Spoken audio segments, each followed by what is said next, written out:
Il existe des œuvres d'art qui, au premier regard, semblent irréelles, comme sorties d'un rêve fantastique. Devant nous se déploie un paysage urbain stupéfiant, et il est difficile de prime abord de comprendre de quelle ville il s'agit. Certains pourraient penser qu'il s'agit de Saint-Pétersbourg. Sur la droite se dresse un bâtiment qui ressemble beaucoup à l'Ermitage. Devant lui se dresse une colonne majestueuse, semblable à la colonne Alexandre. Et un peu plus bas, sur les marches, se trouve une colonne rostrale ornée d'éperons de navires, une réplique parfaite de celle qui se trouve à Saint-Pétersbourg.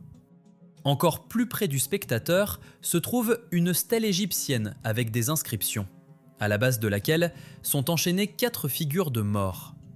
Des statues similaires peuvent être vues à Saint-Pétersbourg près de l'une de ces stèles, et à côté d'elle, un monument équestre.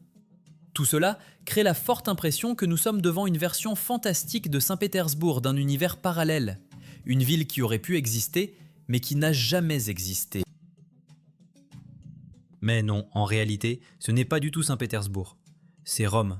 Ou plutôt, même pas Rome elle-même, mais une Rome imaginaire, créée en 1743 par le génial artiste et architecte italien Giovanni Battista Piranesi. C'est alors qu'il publia son célèbre album « Première partie d'architecture et perspectives gravées ». Cette œuvre en particulier est signée comme étant « l'Ancien Capitole ». Les historiens officiels affirment que Piranesi s'est contenté de rassembler dans un seul dessin différents éléments et monuments dispersés dans toute l'Italie, créant ainsi une fantaisie architecturale. C'est-à-dire que ce n'est pas un lieu réel, mais une fiction, un jeu de l'imagination d'un génie. Peut-être est-ce le cas. Peut-être Piranesi n'était-il qu'un fantasiste et compilateur talentueux. Mais ses dessins frappent non seulement par leurs détails, mais aussi par leur logique étrange et obsessionnelle. Pourquoi les mêmes motifs se répètent-ils constamment dans son œuvre ? 4 morts enchaînés, un monument équestre, des colonnes rostrales, des arcs de triomphe, des obélisques égyptiens et des vases. Tous ces éléments, nous les retrouvons à la fois dans la Rome réelle et dans la Saint-Pétersbourg réelle. Seulement chez Piranesi, ils sont rassemblés en un seul lieu qui, comme on nous l'assure, n'a officiellement jamais existé. L'histoire officielle appelle cela un capriccio, une fantaisie architecturale. Mais si ce n'est qu'une invention, pourquoi retrouvons-nous les mêmes détails étranges et répétitifs à la fois dans les gravures et dans la réalité, dans différentes villes du monde ? C'est comme si l'artiste nous avait laissé un code chiffré. Ce code chiffré imprègne toute son œuvre, se manifestant dans la répétition insistante des mêmes images énigmatiques. Ce ne sont pas des traits aléatoires, mais un système de symboles dont la clé semble s'être perdue depuis longtemps. Encore et encore, dans ces gravures, nous voyons 4 figures puissantes de morts, enchaînées à la base d'un obélisque égyptien. Qui sont-ils ? Des captifs ? Des gardiens ? Ou une représentation allégorique de peuples conquis ? À côté d'eux apparaît invariablement un monumental monument équestre, figé dans le mouvement. Un symbole éternel de pouvoir et de triomphe. De majestueux arcs de triomphe, ornés de sculptures complexes et des colonnes rostrales, comme des phares d'un empire maritime disparu, complètent cette image. Ces éléments voyagent d'une feuille à l'autre, créant non seulement une série d'œuvres, mais un récit unique. Un langage que nous avons désappris à comprendre. Et le plus étonnant, c'est que ce code n'est pas seulement écrit sur du papier, il est coulé dans le bronze et sculpté dans le granit de villes réelles. Ces mêmes symboles, avec une précision étonnante, nous les retrouvons dispersés dans différents coins d'Europe. Les traces de ce système mystérieux sont visibles non seulement dans la Rome antique, mais aussi dans la Saint-Pétersbourg beaucoup plus jeune. Une ville, construite au XVIIIe siècle, apparemment à partir de rien, se révèle soudainement remplie des mêmes citations architecturales. Cela soulève une question inconfortable. Comment des motifs antiques aussi complexes et spécifiques ont-ils pu apparaître dans une nouvelle capitale du Nord si l'histoire officielle affirme qu'elle a été construite sur une page blanche ? On a l'impression que Rome et Saint-Pétersbourg ne sont que des fragments de quelque chose de beaucoup plus grand. Des morceaux d'un seul espace culturel, une méga-civilisation détruite dont le langage architectural était universel. Pour résoudre cette énigme, il faut comprendre qui était Piranesi lui-même. La version officielle nous dresse le portrait d'un génie solitaire, d'un artiste fantaisiste. Mais les faits suggèrent autre chose. Giovanni Piranesi n'était pas seulement un créateur. Son nom est devenu une marque à part entière.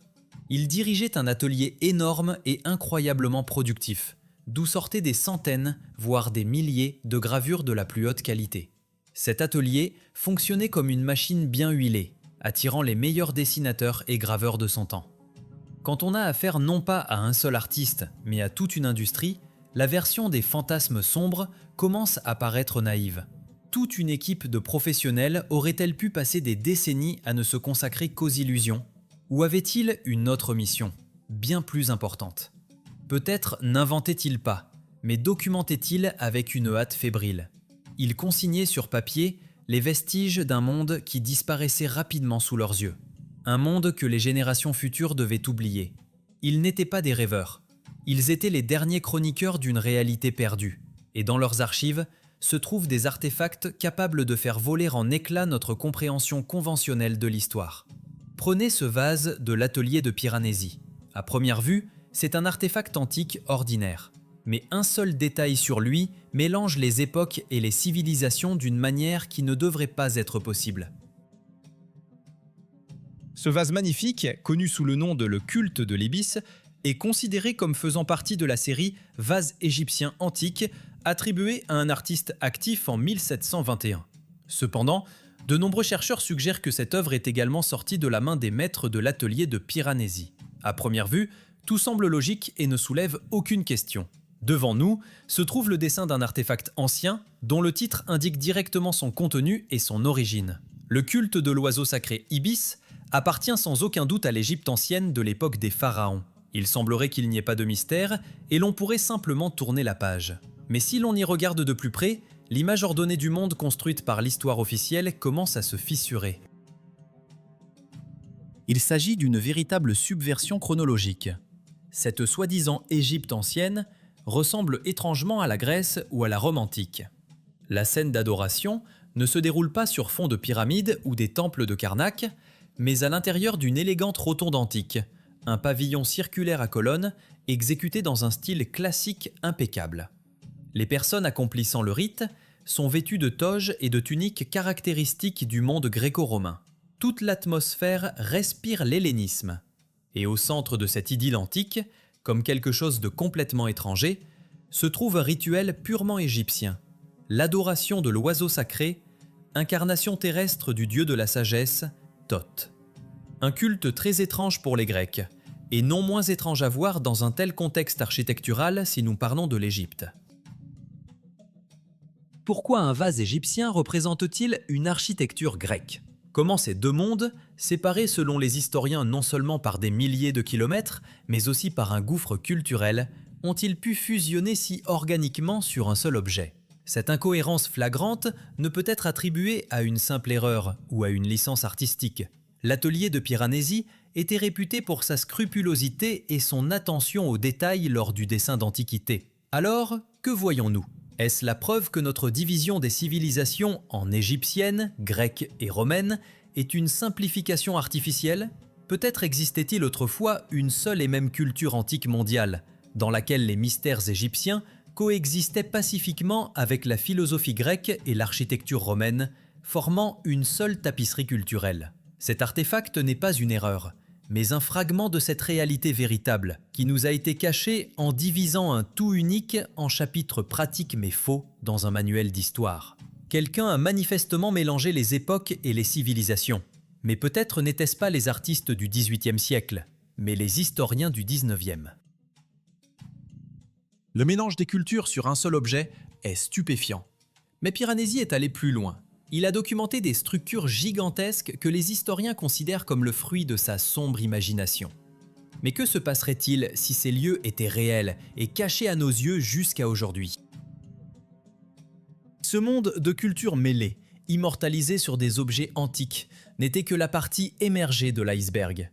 Sous lui, dans les profondeurs de la Terre, se cachaient des structures si grandioses qu'il était plus simple de les déclarer le fruit d'une imagination malade que d'admettre leur réalité.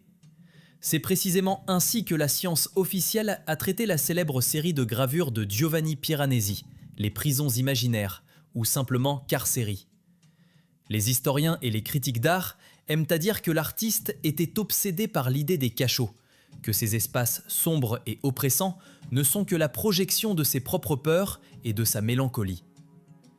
Cette explication psychologique commode permet de clore le sujet et d'éviter de poser des questions embarrassantes.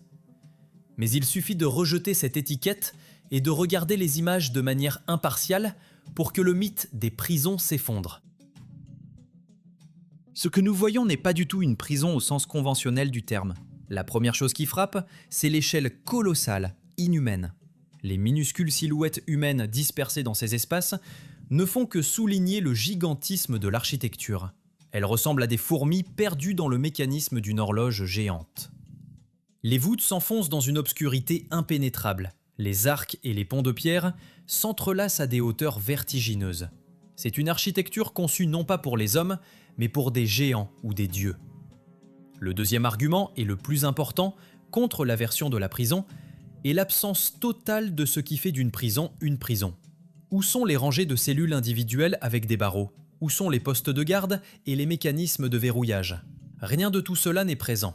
À la place, nous voyons des escaliers infinis menant nulle part, des passerelles en bois grinçantes jetées par-dessus des abîmes sans fond, et de vastes plateformes ouvertes reliées par un système complexe de passage.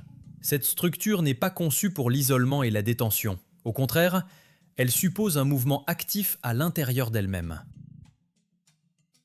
De plus, ces souterrains sont remplis d'étranges et massives machines.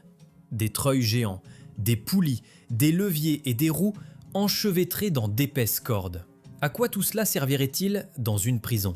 Ces dispositifs rappellent davantage les éléments d'une immense usine, d'un terminal portuaire ou du centre technique d'un projet mondial. Ce ne sont pas des cachots, mais de gigantesques complexes souterrains clairement créés pour quelque chose de bien plus grand, pour accomplir des fonctions grandioses que nous ne pouvons même pas imaginer aujourd'hui. Simplement, on ne vous y laissera jamais entrer. Mais la preuve de la réalité de telles structures existe encore aujourd'hui. Il suffit de regarder les soi-disant citernes d'Istanbul par exemple, la citerne basilique. On nous dit que ce palais souterrain, cette forêt de centaines de colonnes de marbre aux chapiteaux sculptés, n'était qu'un réservoir pour stocker l'eau.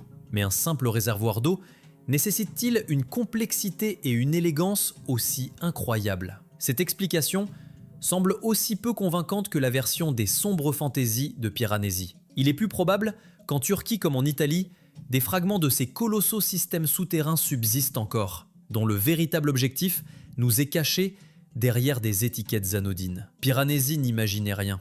Il descendait dans ces souterrains et les dessinait avant qu'ils ne soient définitivement ensevelis ou inondés. Si de telles structures cyclopéennes existaient sous terre, qu'y avait-il donc à la surface? Les gravures de Piranesi nous montrent non seulement des ruines, mais elles nous donnent aussi la clé pour comprendre quand et comment ce monde a été détruit.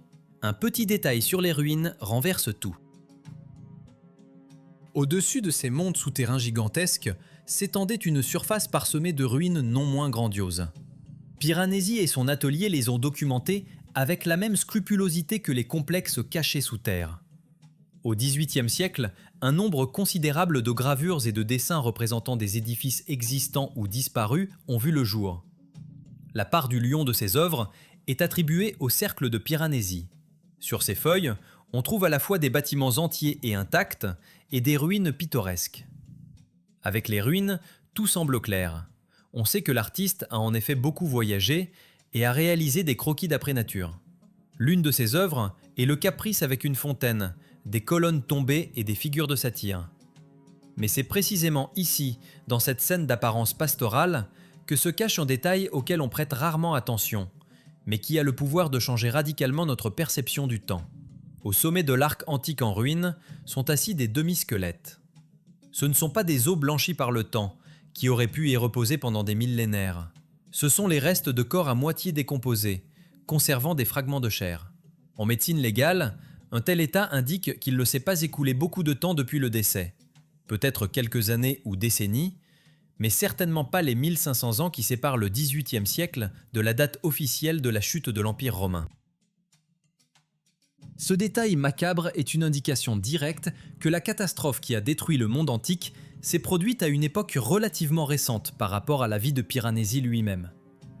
Si un artiste au milieu du XVIIIe siècle pouvait dessiner d'après nature des restes qui n'avaient pas encore eu le temps de se décomposer complètement, cela remet en question toute la chronologie habituelle de l'Antiquité.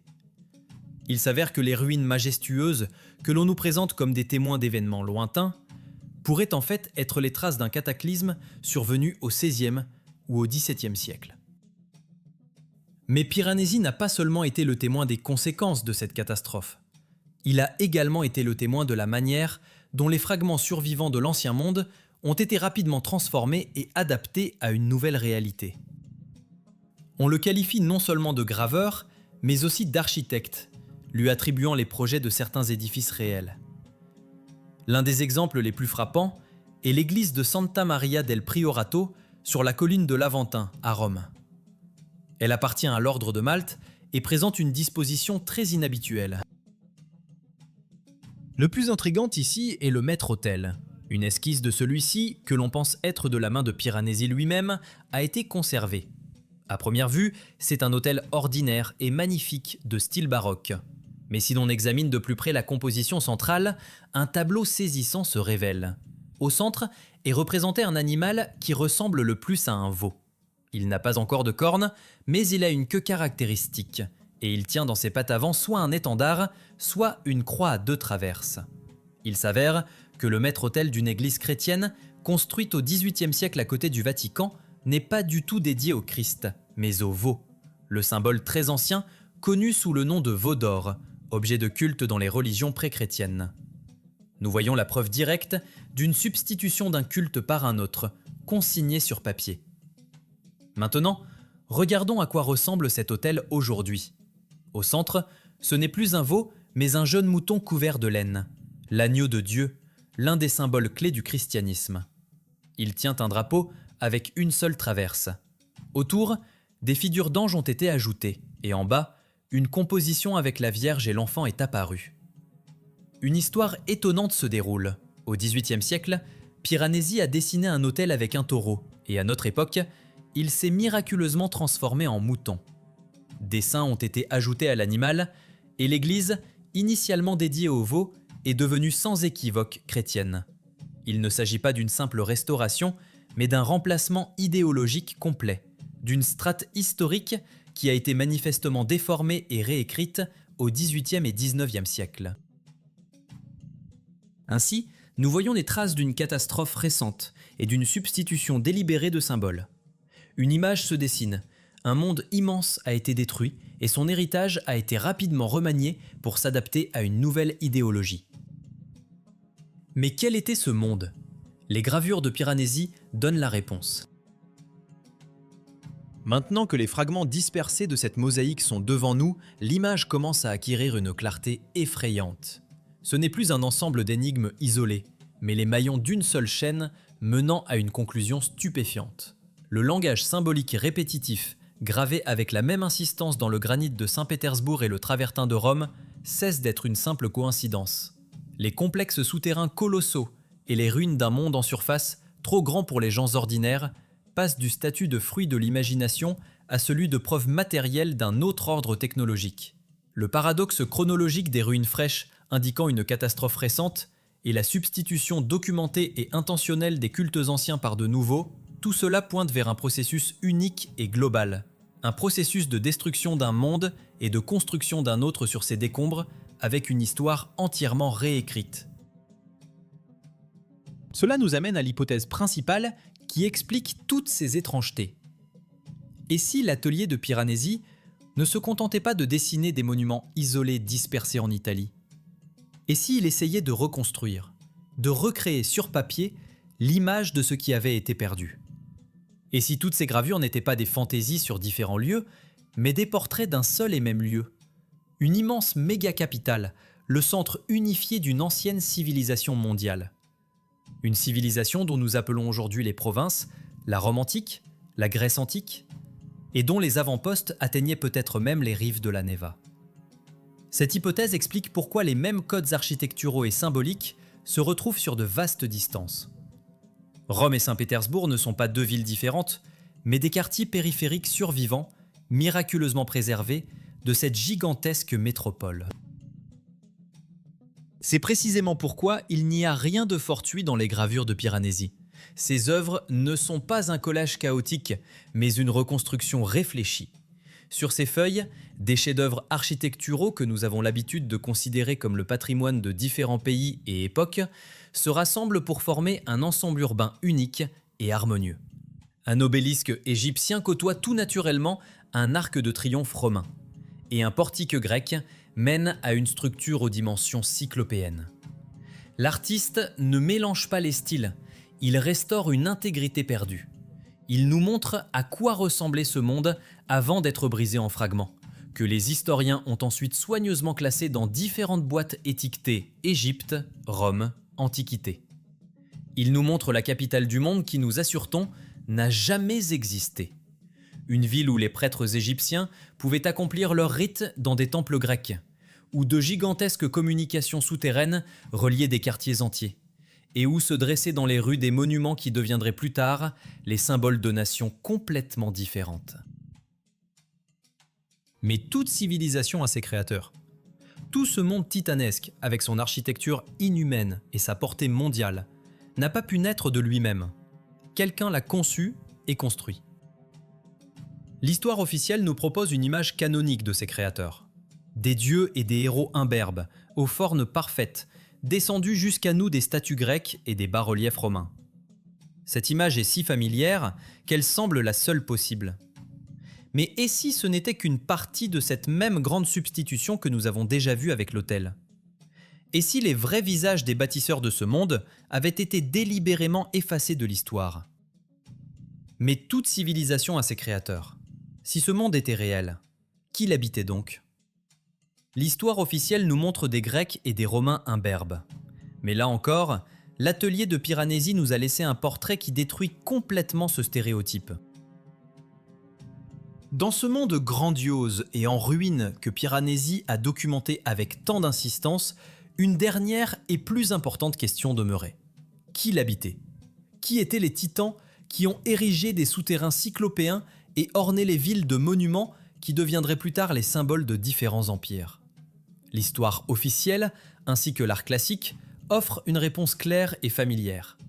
Elle nous montre les visages harmonieux et idéalisés d'athlètes imberbes, de sages sénateurs et d'empereurs divins. C'est cet archétype gréco-romain impeccable qui a été érigé en absolu et nous a été présenté comme le visage des créateurs de l'Antiquité. Cette image est si fermement imprimée dans notre conscience que tout autre semble impensable, barbare, étrangère. Mais c'est précisément une telle image, complètement étrangère, qui a été conservée dans les archives de l'atelier de Piranesi, comme la dernière page non effacée d'un livre arraché. Parmi les centaines de gravures de ruines et de chefs-d'œuvre architecturaux se trouve un portrait étonnant. Ce n'est pas le visage d'un athlète ou d'un philosophe au trait fin. Devant nous se présente un visage sévère et puissant, encadré de longs cheveux et d'une barbe fournie. C'est le visage d'un guerrier ou d'un souverain, plein de force intérieure et de dignité, dont le regard traverse les siècles. Une note sur l'œuvre indique que le dessin copie presque certainement une ancienne statue des Daces, des guerriers barbus aux cheveux longs, connus pour leur résistance désespérée à Rome. Mais qui qu'il fût, un Dace, un Cité, ou comme on pourrait le supposer d'après ses traits, un prince slave, son image détruit complètement le stéréotype de l'homme antique qui nous a été imposé. Et c'est là que se pose la question principale. Si une telle statue a existé dans la réalité et a été dessinée au XVIIIe siècle, où se trouve-t-elle ? Et où sont les autres comme elle ? Pourquoi des milliers d'images d'Apollon et de Césars imberbes nous sont-elles parvenues en masse, alors que les figures de ce type semblent s'être évaporées, avoir disparu des musées et des pages de l'histoire ? N'est-ce pas la preuve finale et la plus convaincante d'une falsification mondiale ? Ces gens, les guerriers et les sages barbus que l'on a plus tard qualifiés de barbares, n'étaient-ils pas les véritables bâtisseurs de cette grande civilisation dont l'héritage a été approprié et reformaté ? Maintenant, tous les indices rassemblés dans cette enquête forment une image unique et cohérente. Les gravures de Piranesi ne sont pas seulement de l'art, elles sont une carte menant à une réalité oubliée. Elles sont une documentation qui nous montre des villes qui, nous assure-t-on, n'ont jamais existé. Elles sont le témoignage d'une catastrophe récente, dont les traces étaient encore fraîches au XVIIIe siècle et non recouvertes de la poussière des millénaires. Et enfin, elles sont la clé pour comprendre comment une civilisation mondiale entière a été effacée des pages de l'histoire, son héritage divisé, renommé et adapté à une nouvelle chronologie fabriquée. Nous voyons des villes fantômes, des dieux substitués et surtout, les visages oubliés des véritables créateurs de ce monde. Et au bout de ce chemin, nous nous retrouvons face à la dernière et plus importante question, à laquelle chacun doit répondre pour lui-même. Alors, qui était Giovanni Battista Piranesi ? Un brillant rêveur dont la sombre imagination a engendré des mondes entiers qui ont coïncidé par hasard avec 1000 faits étranges ? Ou était-il le dernier témoin qui, avec une hâte fébrile et au risque d'être incompris, a documenté la réalité d'un monde détruit avant qu'elle ne disparaisse à jamais ?